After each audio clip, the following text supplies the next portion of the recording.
Seja bem-vindo a mais um Catálogo das Indústrias em Foco. Esse é o podcast do Catálogo das Indústrias. E hoje nós vamos falar sobre saúde e segurança do trabalho, o que é muito importante para as indústrias e vem ao longo dos anos sofrendo algumas alterações. Então, por isso, a relevância do tema para a gente conversar com você e estar trazendo informação relevante e atualizada para você que faz parte da indústria.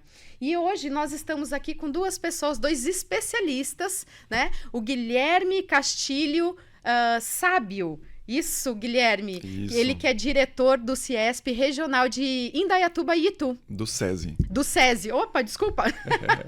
Eu acabei aqui me enrolando. E também com a Gabriela, que ela é do Centro de Referência de Saúde do Trabalhador, aqui da Prefeitura de Indaiatuba. Sejam bem-vindos. Obrigado, Andressa. Obrigado pelo convite e pela possibilidade de falar um pouquinho mais de um tema tão relevante para as empresas, em especial as indústrias. É um prazer estar com vocês e parabéns aí pela iniciativa do podcast. Muito obrigada. Então, vamos lá, Guilherme. O que tem acontecido nos últimos anos que é importante a gente trazer esse tema, né, que é da saúde e segurança do trabalho e como o SESI atua? Legal.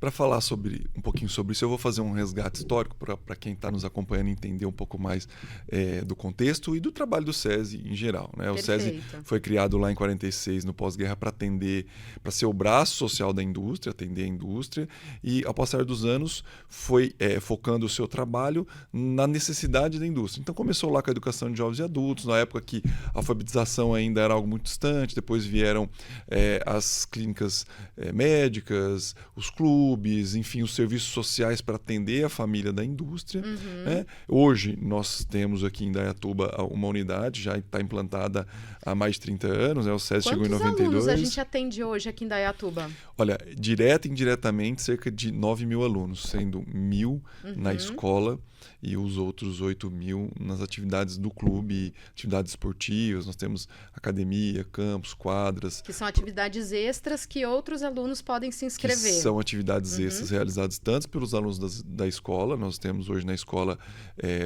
alunos que vão desde o ensino fundamental do primeiro ano até o terceiro do médio. Né? Boa parte deles ficam em período integral. E as atividades no clube são feitas tanto por esses alunos quanto por alunos da comunidade, filhos de industriários ou não, ou mesmo pelo público adulto. Então tem escolinhas de esportes gratuitas lá de 6 a 17 anos, tem atividades de dança, academia e todo o portfólio de fitness, pilates, zumba, personal, hidroginástica, natação, etc. E esse público vai até o SESI para participar das atividades. O maior intuito de fazer a formação dessas crianças, desses adolescentes, é exatamente para quê? Olha, o SESI Estado de São Paulo tem como foco de atuação a educação, seja através da escola ou das outras atividades formativas, através de atividades de esporte, através de atividades culturais, através de atividades em empresas, né, com consultorias, concursos, e através de atividades de saúde para que a gente tenha aí uma sociedade, um bom cidadão aí no futuro. Era isso que eu queria ouvir de você, Guilherme, porque justamente a gente tem falado muito aqui no podcast, né, sobre educação, porque quando a gente fala de vários problemas que a indústria está apresentando hoje, uma das soluções para esses problemas é justamente atuar na educação. E isso o SESI já faz há muitos anos, né? Há quantos anos o SESI já está atuando nisso mesmo? Olha, o SESI foi criado em 1946, iniciou as atividades em Indaiatuba na década de 60, e especificamente naquela planta atual, acho que todos de Indaiatuba, região modelo, conhece, né? Fica ali ao lado do shopping, já é um prédio e uma unidade com mais de 30 anos, e ao longo dos anos atendeu milhares de pessoas, né, tanto de indústrias quanto de comunidade, com um portfólio enorme que passa por modificação em paralelo, em consonância com a atualização do mundo, né? Hoje nós temos aí espaços makers de criação, com o nosso Fab Lab lá, onde tanto alunos quanto empresas trabalham prototipagem de projetos ou projetos educacionais, enfim, sempre tendo a educação como base das ações. Então nós temos lá atividade esportiva para alunos, lá futebol, natação, vôlei, judô, etc., com o objetivo de formar cidadãos através do esporte. E isso a gente tem desdobramento até chegar na indústria e até chegar nas ações de saúde, segurança e trabalho. Para que isso a gente tenha jovens, né, trabalhando nas empresas com uma boa formação. E aí a gente acaba resolvendo um dos problemas que a gente vinha falando aqui, né? A gente sempre falava da falta de mão de obra. Até essa vai ser um dos temas dos próximos episódios que a gente vai estar trabalhando aqui. Como é que está a qualificação da tecnologia, da mão de obra para a tecnologia? Fica ligado que aqui a gente vai voltar e falar mais sobre esse tema. Mas hoje a gente está falando sobre saúde e segurança do trabalho. Então, como o SESI tem atuado diante desse tema e por que ele está em alta exatamente esse ano? Legal. Como eu fiz o resgate histórico exatamente para que quem está nos acompanhando entendesse que sempre, como o trabalho do SESI é atender a indústria, a gente atende a necessidade da indústria, a dor da indústria, né? E com esses serviços de empresas, de diagnóstico e outros serviços do portfólio de formação e desenvolvimento pessoal, identificou-se a necessidade de dar o suporte às indústrias na área de saúde e segurança do trabalho. Nós tivemos aí o início do E-Social em 2013, né? E as fases de implantação ocorrendo paralelamente aí no decorrer dos últimos anos, que trazem impacto para as indústrias, né, de uma série de fatores, em especial saúde e segurança do trabalhador, saúde do ambiente de trabalho, a qualidade de vida do trabalho, a qualidade de vida do trabalhador, que vai resultar depois, lá na frente, em lucro, em despesa, enfim, né, e nos impactos que as questões de SST, né, de saúde e segurança do trabalho, trazem. A gente já está falando aí mais de 10 anos. Mais de 10 anos que a gente está implantando, né, o E-Social nas indústrias. Então, nesses 10 anos, aconteceram muitas coisas, né? Lá em 2018, eu participei como consultora, como auditora também, dessa parte do E-Social. Né? A gente estava junto com a implementação dos sistemas para fazer a integração dessas informações. E lá a gente tinha uma dificuldade muito grande, que era o entendimento de todos os requisitos e todos os formulários que se deveriam preencher naquele momento. E a partir daí, e de notando a dificuldade que as empresas tinham de enviar essas informações, é que foram sendo prorrogados, né? Foram prazos sendo estendidos e foi tendo muita, eu acho que até bom senso por parte do governo de fazer isso, porque as empresas realmente não estavam preparadas para isso. Mas agora, em 2023, como é que está essa situação? A cobrança está sendo, Gabriela, como é que está sendo essa cobrança para cima das empresas? Eu acredito assim que o governo ele teve esse bom senso, né, na verdade, por conta de que justamente é algo novo, muitas informações, né, embora não seja obscuro para as indústrias, né, porque é algo que eles já estavam habituados, é um controle que já era feito, compilar todas essas informações e lançar isso no sistema, né, um sistema novo e um sistema que também necessita de aperfeiçoamento, porque a partir do momento que você passa a usar o sistema, é que você vai identificar quais são os bugs, quais são os erros e quais são as necessidades de melhoria. Então, assim, tudo isso casa para que realmente o governo fala, não, a gente precisa estender esse prazo. E o E-Social, ele é uma integração positiva porque a integração dessas informações facilita visualizar os dados, né, uma possível fiscalização, identificar os perfis, né, que é um pouco do trabalho que a gente faz no Sereste. A gente, através das notificações, a gente consegue identificar os perfis das indústrias, né, qual é a necessidade maior de saúde do trabalhador do nosso município, né, aonde mais estão ocorrendo os adoecimentos, as doenças, o que a gente precisa fazer para intervir nos ambientes de trabalho para que isso reduza, para que esses índices eles reduzam. Você trouxe uma fala muito importante aqui, Gabriela, entender o que a gente pode fazer para reduzir, né, esses ou acidentes ou incidentes, sim, ou até tratar para que não hajam, né, esse tipo de notificação ou até incidentes, né, vamos dizer assim. E hoje, o que a prefeitura tem feito no sentido de educar para que não venha acontecer uma notificação? Na verdade, assim, a notificação, ela parte, na maioria das vezes, da rede, quando o trabalhador, ele procura ou com queixa ou com o próprio acidente de trabalho. Essa é a notificação, assim como a CAT, né, que o pessoal está mais habituado, que é quando realmente ocorre um adoecimento ou uma doença. Mas antes disso, nós temos todo um trabalho de mapeamento também, né, das empresas, das indústrias. E a gente trabalha com palestras, né? A gente trabalha com elaboração de material informativo. A gente, além desse monitoramento, a gente atua também nas CIPATs, né? Dentro das empresas, que a gente sabe que todo ano tem que ter aquele trabalho de conscientização, Isso trabalho já educativo. vem há muito tempo, né? Isso não é algo novo. Todas as pessoas que trabalham na indústria já passaram por algum dia de CIPAT, né? Que é o dia de conscientização, que todo mundo passa ali para entender quais são os riscos, para ter uma reciclagem. Isso é necessário, né? Isso, é uma reciclagem. Assim, eu falo que a conscientização do trabalhador em si é um trabalho de formiguinha, né? Porque, assim, isso tem que ser todo dia, tem que ser diário. Tanto é que a maior parte das indústrias tem o DDS, né, que é o Diálogo Diário de Segurança, ou o DSS, que é o Diálogo Semanal de Segurança. Então, assim, isso é todo dia, porque hoje o trabalhador está bem, amanhã ele pode não estar. A gente sabe que existem muitos fatores envolvidos, né? Um acidente de trabalho, ele é multifatorial, ele não é pontual. A gente dificilmente pode acontecer, pode, mas dificilmente. Dentro da indústria existem vários fatores que podem contribuir para que chegue nesse ponto. E a nossa orientação para as empresas é justamente isso, é trabalhar dia após dia.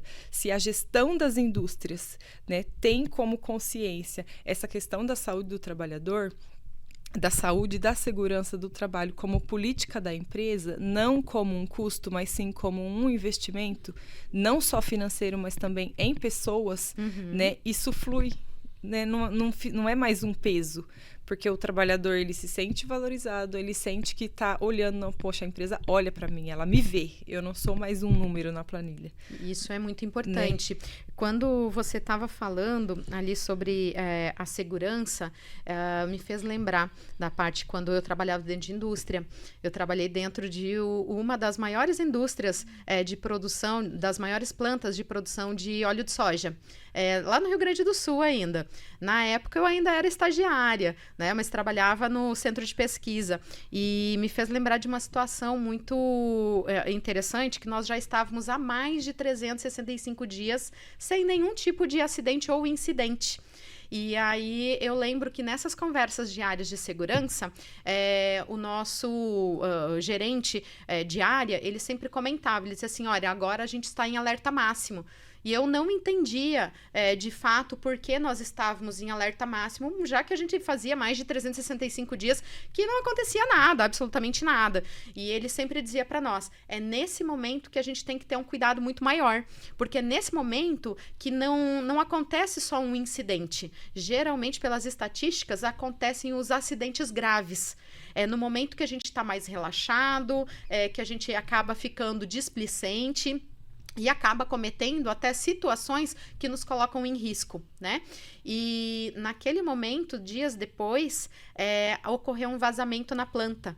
Então, imagina, uma planta, né, de processamento de óleo de soja, ela lida com muitos materiais inflamáveis. E numa das ações que aconteceu, uma das pessoas abriu um registro errado, e um desses materiais inflamáveis acabou indo para o esgoto. Então, não foi nem para a estação de tratamento. Isso teria sido fácil de lidar, mas ele foi para o esgoto mesmo. Então, a planta, ela virou uma bomba relógio. Então, assim, não só a nossa planta. Então, a gente ouviu a sirene, a gente já tinha testado muitas vezes, né, a evacuação, e todo mundo evacuou, todo mundo foi no tempo, porque estava todo mundo muito bem treinado. Não houve, até eles conseguiram conter a situação, não houve uma situação mais grave, mas assim, foi um alerta que me deixou muito apreensiva naquela época, e hoje eu trago como lição para o resto da vida, porque realmente poderia ter tido um acidente muito grave numa planta de extração de óleo de soja, que já é uma planta, né, que o óleo mesmo, ele é altamente inflamável, onde você tem outros produtos para extração que também são altamente inflamáveis. A gente estava com aquele líquido em toda a rede de esgoto. Então, foi feito um alarme onde foi evacuado não só a empresa, mas os bairros vizinhos, pelo tamanho do risco que ocorreu naquela data, né? Então, eu levo isso para a vida porque, assim, eu acho ótimo quando eu chego numa empresa e diz, nós estamos há 365 dias sem nenhum incidente. Eu disse, gente, alerta máximo. Então, aquilo me marcou muito forte. Como é que isso a gente pode levar para as empresas terem essa referência de que realmente um trabalho contínuo, ele é muito importante. Mas quando a gente já está nessa fase, o que a gente deve fazer, Gabriela? O ser humano, ele é extremamente fantástico, né? Mas a gente, apesar de conseguir lidar bem com mudanças, a gente se acomoda muito facilmente. Então, eu acho que o olhar, né? Eu acho que o olhar é tudo. Então, assim, a gente tem que estar atento a toda e qualquer situação, porque os hábitos, né, eles trazem o comodismo. E aí, como a gente faz todo dia a mesma coisa, que é o que acontece na maioria das indústrias, você, por exemplo, é um profissional que atua na área de produção. Então, as suas atividades, elas são rotineiras. Nem sempre você vai ter uma mudança de atividade. Por exemplo, no Sereste, hoje eu estou aqui, amanhã eu estou no município de referência, né? Hoje eu estou investigando um acidente que pode ter ocorrido numa indústria de produtos inflamáveis, amanhã eu estou dentro de um hospital e depois eu estou dentro de... E a variabilidade é muito grande, mas assim, para os trabalhadores das indústrias, a gente sabe que existe um trabalho muito habitual e aquele olhar, ele acaba também se tornando habitual, né? E é aí que a gente começa a pecar, né? Que nem você falou, nessa planta, o trabalho já era potencialmente perigoso. E quando você está 365 dias sem acidente, então, será que eu estou há 365 dias com uma planta satisfatória? Ou será que dentro desses 365 dias eu deixei passar alguma coisa? Né? Isso é importante. Esse mapeamento, né? E é aí que a gente vem para o SESI. Né? Então, qual é o trabalho que o SESI pode ajudar as indústrias a fazer esse mapeamento, Guilherme? A percepção que eu tenho, Andressa, assim, pelo que a gente vê nas indústrias, as ações de saúde e segurança, na prática, elas já têm, acho que já estão um pouco mais consolidadas, né? Elas já vinham há muito mais tempo, né? As empresas, e principalmente as indústrias e as grandes indústrias de Indaiatuba, elas se cuidam muito, tem uma equipe muito atuante de SESMIT, de ergonomia, de enfermeiro do trabalho, técnico de segurança do trabalho, enfim, e essas ações, elas são realizadas. Eu acho que o ponto crucial aí é, como vocês falaram, em geral, não baixar a guarda, né? Está sempre alerta, está sempre atenta, revendo os protocolos de segurança, se atentando a áreas de risco que venham a surgir, porque é no momento de relaxamento que vem o acidente. Né? Eu acho que esse é um ponto que já está bem desenvolvido e que se conectam com todas as questões legais aí de saúde e segurança. Né? O ponto de atenção maior agora de E-Social e normas, né? Até eu trouxe um dado recente, aí, desde que o SESI ampliou esse intensivão nas ações de saúde e segurança do trabalho. O ano passado, nós chegamos aí, durante o ano, em mais de 80 mil trabalhadores. Foi evitado um potencial de multas na casa de 250 milhões, ou seja, ainda o E-Social tem feito notificações às empresas, mas... E como é que evita? Qual é o trabalho que é feito para evitar isso, Guilherme? É o entendimento de todas as normas legais para que elas sejam cumpridas. Né? E pelo fato de ser um assunto complexo e relativamente novo, as empresas tendem a terceirizar esse trabalho para outras empresas, escritórios, empresas especializadas. Para consultorias, né? Exatamente. Auditorias que fazem isso. Que também tem essa dificuldade. Né? Como é que nós identificamos esse potencial de 250 milhões em multas? Através de consultoria e mapeamentos, que muitas vezes a empresa estava tranquila. Falou, olha, eu terceirizo esse trabalho para uma determinada empresa e tinha erro nesse trabalho da empresa, por ser um assunto complexo. E aí não é somente uma falha da empresa, é porque realmente necessita de muita atualização. Né? As normas, elas têm passado por constante atualização. E aí muitas vezes a indústria, a empresa está tranquila, porque tem alguém que já dá esse suporte, e aí tem alguns gaps, algumas falhas aí nesse suporte, que é no elaboração de documentos, no envio de informações, no recolhimento de guias, e aí a empresa pode ter desdobramento isso no dia a dia ou no futuro, em problemas trabalhistas, em acidentes de trabalho, né? Quando a gente fala de indústria, tem uma série de NRs que impactam no trabalho, de exames ocupacionais, e a falta de um desses documentos tem um impacto financeiro enorme, aí gigante, seja né? em multa, seja em problema trabalhista, seja em acidente de trabalho e na saúde do trabalhador. Você me fez lembrar, no início da minha carreira, logo que eu saí, né, da formação, então passei lá pelo estágio nessa indústria, grande indústria, trabalhei numa outra indústria depois, que a gente também trabalhava com essa parte de regularização, mas depois disso eu quis ser auditora, né? E eu fiz auditoria em algumas indústrias na parte de SGA. Dentro do SGA, né, que é o Sistema de Gestão Integrado, você tem essa parte de saúde e segurança do trabalho. E muito eu fazia mapeamento, né? E nesses mapeamentos, realmente a gente ficava até surpreso, né? E era para norma, né? Então, assim, eram de indústrias que estavam buscando uma melhoria contínua, né? Então, não eram indústrias que tinham uma obrigação legal, eram indústrias que queriam, ou por uma exigência do mercado, né? Porque os seus fornecedores estavam exigindo esse tipo de certificação, mas não era uma obrigação legal. E elas corriam firme atrás dessas certificações. E a gente já notava lá atrás que tinham muitos gaps, né?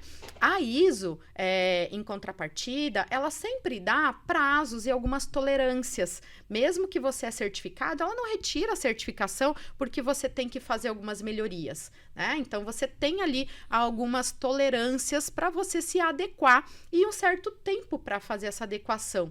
Como é que é com o E-Social? Nós temos esse prazo de adequação, esse prazo já expirou ou agora vai ser notificação e multa? Quem é que quer responder? Pode responder. Acho que são etapas, né?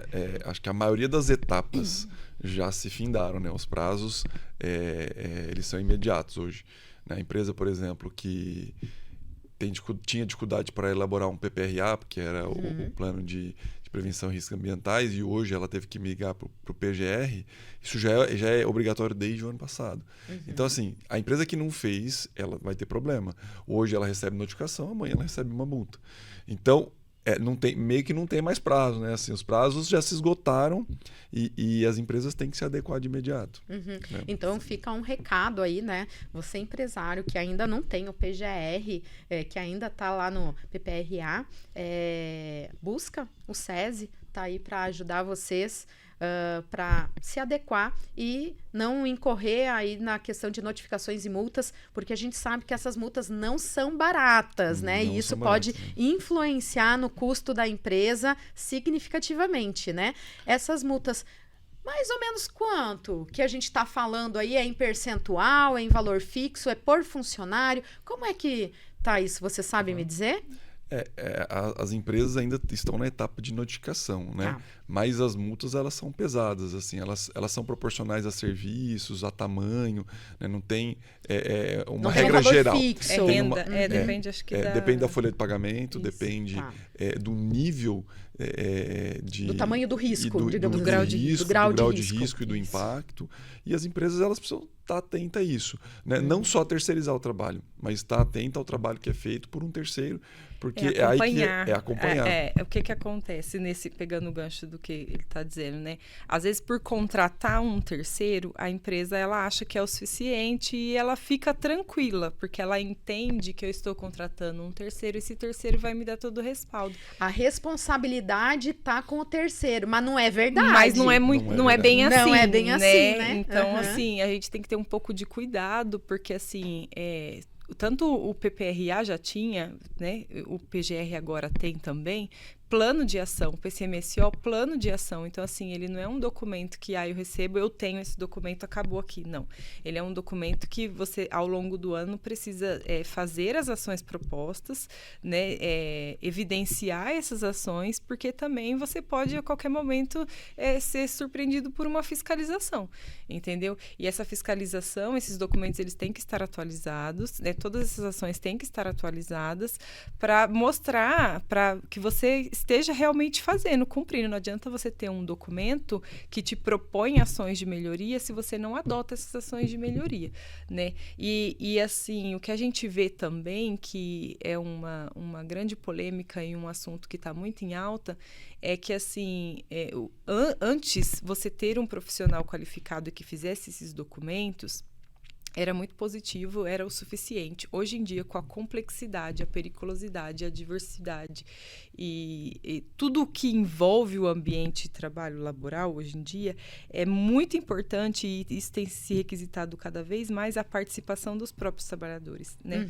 O que a gente fala quando a gente vai nas empresas, nas nossas palestras, é que, assim, ninguém conhece o ambiente de trabalho melhor do que quem trabalha nele. Né? Sabe que você me fez lembrar? Teve uma vez que eu fui numa empresa, não era indústria, era uma empresa, um escritório, e aí o dono me disse da seguinte forma, ele disse assim, não, mas aqui a gente não tem nenhum problema, né, de segurança do trabalho, aqui o mapeamento vai ser simples, você não vai demorar nenhuma hora. E aí eu olhei para ele e disse assim, eu acho que não é bem assim. Vamos conversar depois que a gente fizer o mapeamento. E justamente ele não tinha ergonomia, que é algo que a gente acaba passando desapercebido, né? Então, por aqueles detalhes muito pequenos, mas que podem trazer lesões graves pro trabalhador, né? Principalmente quem está no ambiente de escritório, né? Porque no ambiente de escritório você sempre põe o foco na produção. Sempre põe o foco na produção. Grau de risco máximo.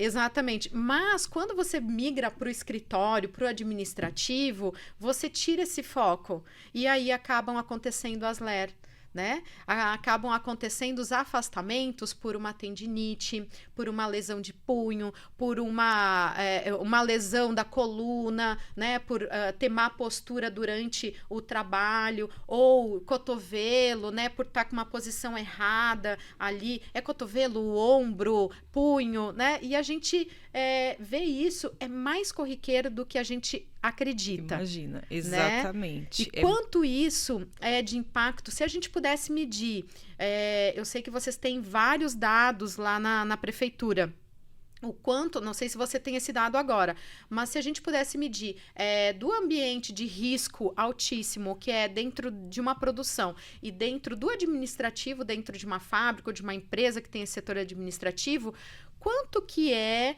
esse balanço aqui de índice de afastamento? Então, assim, eu não tenho esse dado aqui agora, mas, assim, o administrativo, como você falou, ele não é muito visto, né? Ele não está em evidência. Então, assim, o que acontece? Procura muito mais também o serviço de saúde, né? Quem é da produção, por conta da frequência, né? Porque o que acontece? A pessoa do administrativo, ela sente uma dor, um desconforto, ela vai, toma um analgésico, ela acha que aquilo ali é normal e pronto, acabou.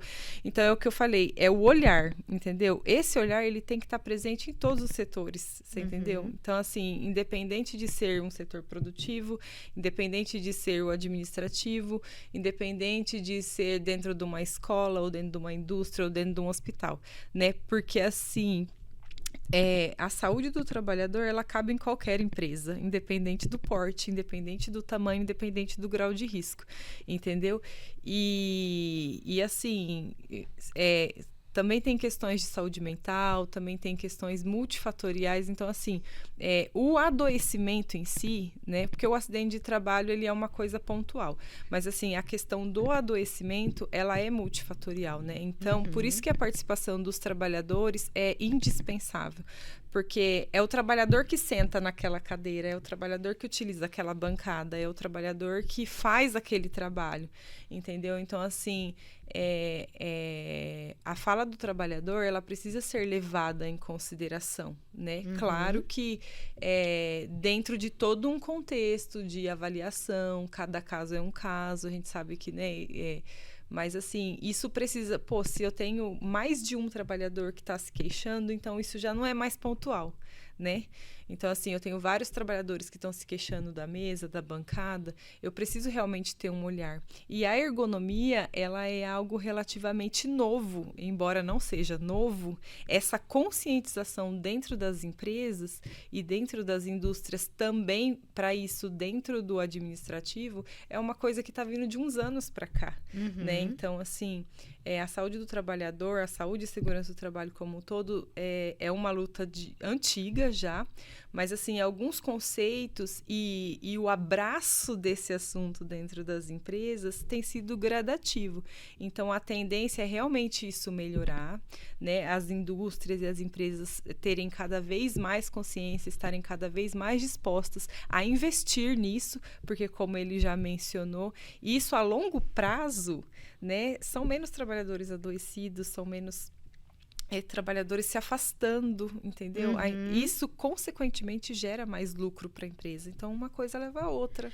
Isso me fez lembrar que durante a pandemia, que não faz muito tempo, né? Faz bem pouco tempo que a gente ainda está elaborando o que aconteceu, né?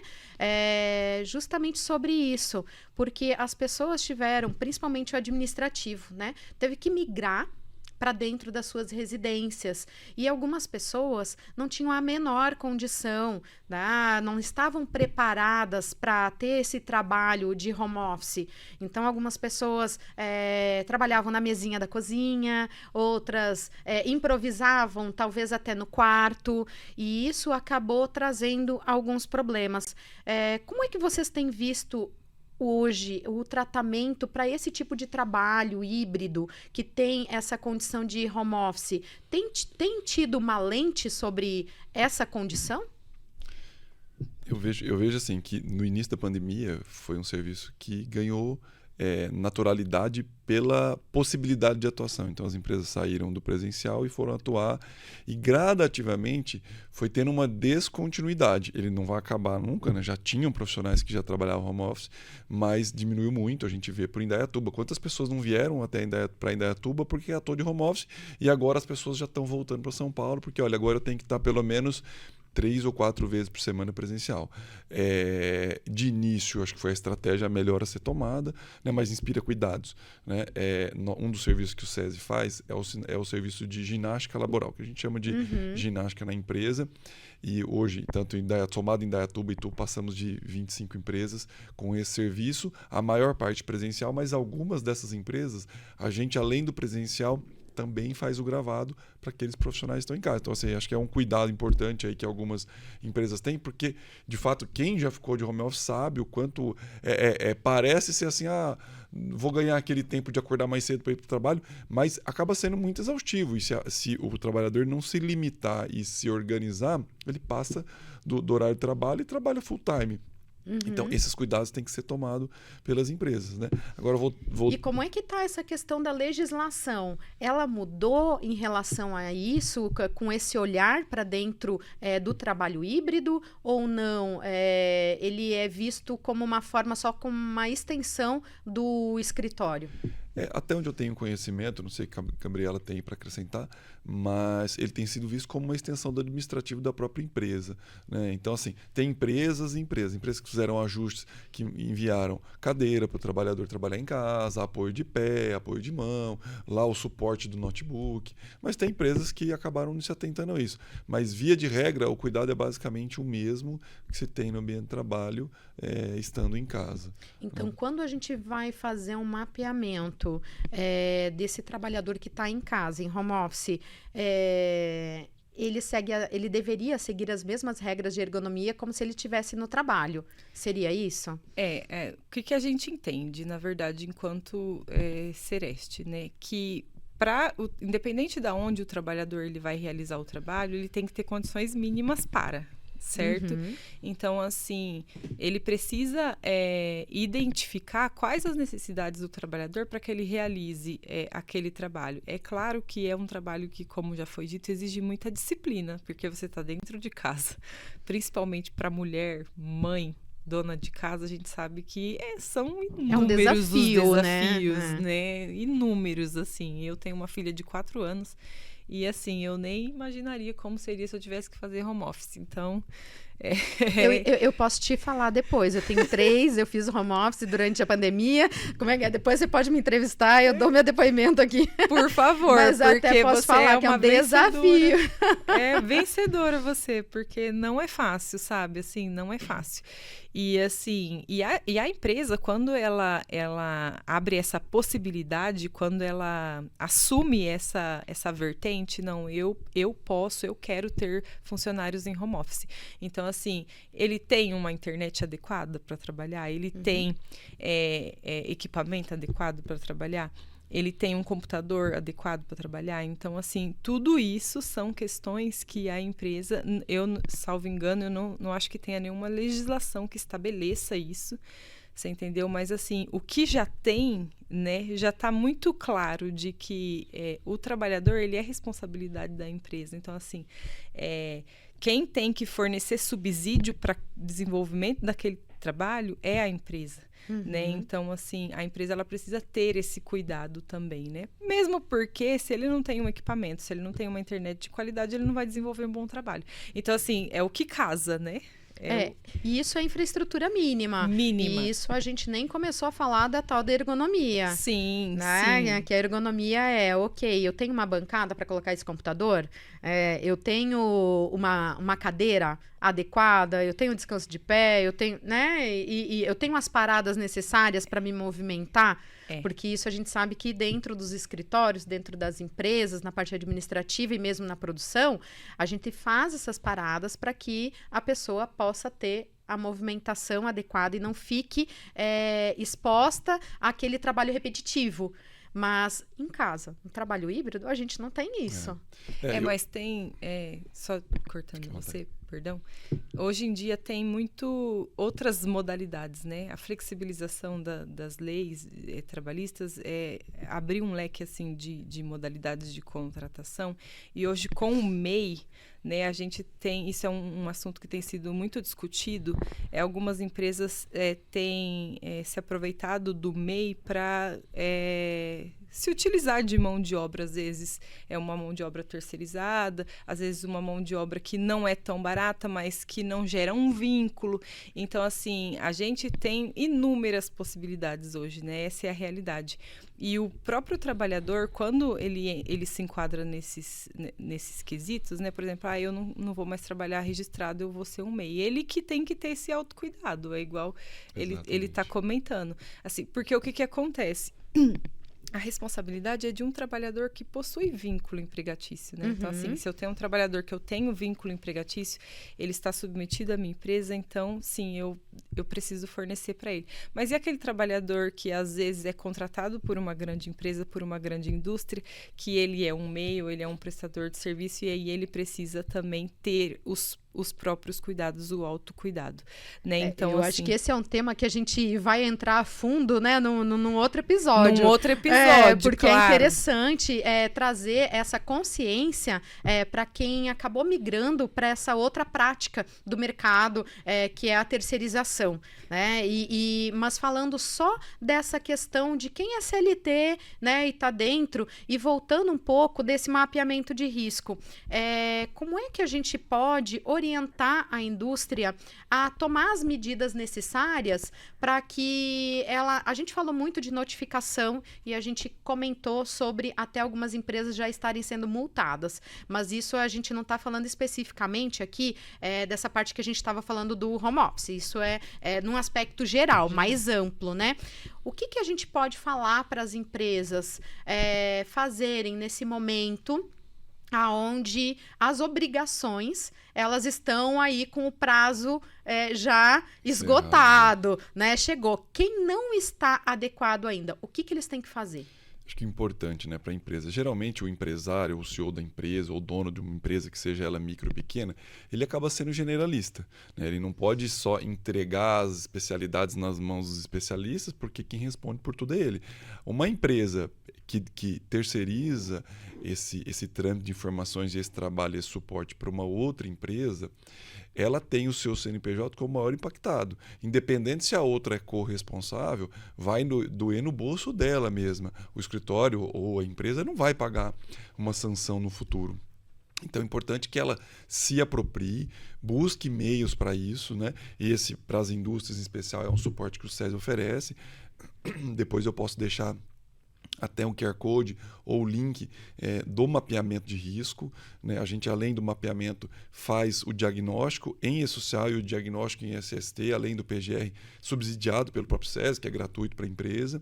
Enfim, são ferramentas que ela tem para saber assim, opa, estou no caminho certo, o que eu faço, o que a empresa terceirizada hoje faz, ou o que o SESI próprio faz hoje está atendendo a legislação e social ou não, esse e de que forma eu mapeamento, posso me adequar. Só para clarear um pouquinho aqui para o nosso público, esse mapeamento é um automapeamento? Como é que ele serve o acesso a esse QR Code, esse link?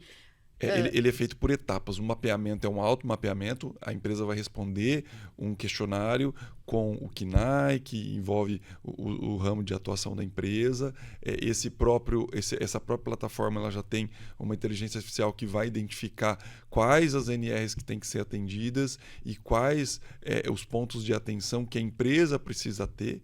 E aí as próximas etapas são o diagnóstico, onde o técnico de segurança vai até a empresa, se reúne ou com a empresa que presta o serviço e vai fazer aí um check-up geral no envio dessas informações e em tudo que é trabalhado, desde PPR, PCMSO, os laudos, né? Tem muita, a gente está falando de uma gama grande de indústrias aí, mas tem laudo de periculosidade, salubridade, ergonomia, enfim, para apontar para essa empresa os pontos de atenção. Tá, eu fiquei assim em dúvida. Eu, como empresária também, eu fiquei pensando, meu Deus, se eu fizer nesse link aí do SESI, eles vão me notificar, porque talvez eu esteja colocando alguns pontos aí que possam ser risco de notificação. Como é que isso acontece, na verdade, Guilherme? Não. A nossa equipe de especialistas recebe isso aí e entra em contato com a empresa. Se for uma análise preliminar, a empresa quiser algo mais superficial, ela já dá a devolutiva, senão a gente parte para o diagnóstico, que é onde é algo mais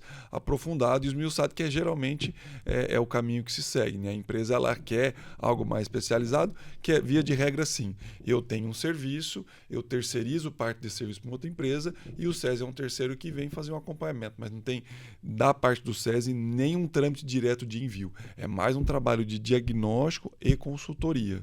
Né? É mais para que vocês possam ter subsídios de informação para ajudar esse empresário que está precisando aí de um norte para onde ele precisa andar. Exatamente, né? Mesmo porque assim, a missão do SESI é devolver para a indústria em forma de serviço aquilo que o mantém. Né? Então esse é um serviço realmente de apoio para a empresa, que ela pode ter total confiança nisso, que nós vamos estar lá para ajudá-los aí a seguir o caminho correto. Então, no final desse vídeo, a gente vai deixar lá o QR Code. Então, se você quer fazer esse mapeamento, ele é gratuito? Ele é gratuito, mapeamento, melhor ainda. Enfim. Melhor ainda, ele é gratuito. Então, no final desse vídeo, acompanha, fica ali, ligadinho, vai ter o QR Code. E aqui embaixo, na descrição, também nós vamos colocar o link de acesso, tá bom? E agora, que mensagem, porque a gente já está chegando ali, estourando no nosso tempo, que mensagem vocês podem deixar para essa empresa que ainda não tem, talvez, o olhar, ou que até já tenha o olhar para a saúde e segurança do trabalho, mas que talvez ela está deixando na mão lá do técnico, né? Qual é o recado que vocês têm para dizer assim, olha, façam isso, porque senão... Quer falar, Guilherme? Pode ir lá. Pode ir. Não, assim, na verdade é dizer que a segurança do trabalho ela é mais necessária do que a gente imagina, né? Ela é mais benéfica do que a gente imagina, né? Então, assim, a gente às vezes tem alguns tabus sobre a saúde e segurança do trabalho que a gente precisa quebrar, né? porque não é um bicho de 7 cabeças. Parece, mas não é. Então, assim, tanto para o empresário quanto a gente sabe que realmente envolvem alguns custos, mas é como eu falei, a longo prazo os benefícios são muito maiores, entendeu? Isso reflete na saúde do trabalhador, isso reflete na saúde da empresa, isso reflete... E até na produtividade. Na produtividade, isso reflete na geração de lucros, na satisfação pessoal do trabalhador, em fazer parte da equipe, em ser parte daquilo, né, daquela organização. Então, assim, a gente às vezes acha que é algo simples, né? Mas não é. É uma árvore de ramos, assim, que vai muito além, muito além. E, assim, tá só começando. A ideia é cada vez, quanto mais conscientizado a gestão e o trabalhador tiver, mais frutos a gente vai ver no futuro. Perfeito. Guilherme. Legal, e até voltando um pouquinho na pergunta anterior que você fez para a Gabriela, nós temos um dado de uma revista norte-americana de saúde e segurança do trabalho que a cada $1 investido na qualidade de vida do trabalhador, a empresa tem um retorno de $10 em produtividade e lucratividade. Então, acho que é um ponto de caminho, né, para que as empresas se atentem, né? Nós temos em Indaiatuba uma cidade fantástica que nos dá um suporte enorme, seja através da prefeitura, né, falando de catálogo de todas as empresas que estão no catálogo, desde Ciesp, SESI, Senai, que podem contribuir com esse trabalho, não só com a saúde e segurança, mas com todo o trabalho da empresa. E o SESI está à disposição, né? Aquele que, falando lá, nós vamos ter o link aí no final e o QR Code, mas que as empresas se atentem, se apropriem, busquem essas informações. A gente tem visto nos diagnósticos que tem empresa que está muito tranquila, na verdade ela está em desconformidade com o que a lei pede, e se atente, porque isso, toda empresa vive para ter lucratividade, e isso afeta a lucratividade da empresa, e certamente a saúde da própria empresa, dos trabalhadores em geral. Então, assim, busque essas informações, busquem parcerias, se conscientizem para que eles tenham aí um curso natural da empresa de uma forma mais saudável. Muito obrigada, Guilherme e Gabriela, pela participação de vocês. Foi extremamente valiosa as informações que vocês trouxeram para nós, né? Principalmente para os nossos ouvintes. Você, que é empresário, tá aí querendo saber o que você precisa fazer, mapear a sua empresa, então segue o link que a gente vai deixar aqui na descrição do vídeo. Também inscreva-se no nosso canal. E para você que quer melhorar teus lucros, melhorar o resultado e o engajamento da tua equipe, tá aí, ó. Olha para a saúde e segurança do trabalho. Quer ter aquele selinho das melhores empresas para trabalhar? Tá aí uma dica de como começar. Olha para a saúde e segurança do teu trabalhador, que aí é o primeiro passo. Tá bom? Então a gente se vê no próximo bloco e nós vamos ter muitas informações aqui pela frente. Vamos falar sobre tecnologia, educação e muito mais assuntos estão aí pela frente. Nós nos vemos no próximo episódio. Obrigada!